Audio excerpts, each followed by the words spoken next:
سلامونه. په بلجیم کې ټاکنې کله او کومې ټاکنې دي؟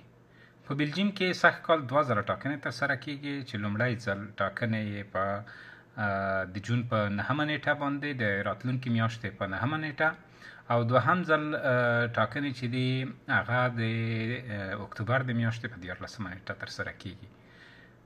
په لومړی ټاکنو کې چې د جون د میاشتې په 9مه نیټه ترسره کیږي، په دې کې موږ باید 3 ځله رایه ورکړو یا 3 ځله باید خپل کاندیدان وټاکو، چې په هغې ځای کې په لومړي سر کې موږ باید د اروپا لپاره د اروپا د پارلمان لپاره موږ باید اشخاصو یا احزابو ته رایه ورکړو، او په دویم قدم کې موږ باید د بروکسل د بلجیم د فدرال پارلمان لپاره موږ باید رایه ورکړو، او په دریم قدم کې موږ باید د زون یا د ساحې پارلمان لپاره موږ باید رایه ورکړو.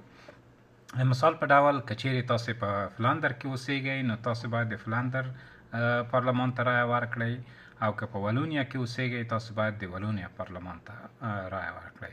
همداشان په بروکسل کې تاسو باید د مغه سیمې یا د مغه ساحې پارلمان لپاره باید اشخاص مشخص کړئ. په دوهم ځل ټاکنې چې دي د اکتوبر د میاشتې په 14مه نیټه باندې ترسره کیږي، چې هغه ټاکنې بیا د ولایتي شورا لپاره باید موږ کاندیدان یا احزاب باید مشخص کړو یا یې وټاکو، او د ښاروالۍ لپاره باید موږ د ښاروالۍ د شورا لپاره باید موږ کسان یا احزاب باید وټاکو. د بلجیم حکومت سیستم چې دی ډیر پیچلی سیستم لري.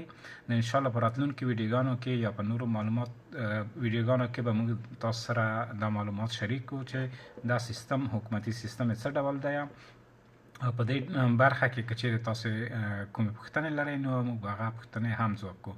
اوس هم موږ ته دا پوښتنې را رسېدلې دي، موږ د تاسو د پوښتنو په اساس باندې تاسو ته دا معلومات چمتو کوو او در سره شریکوو.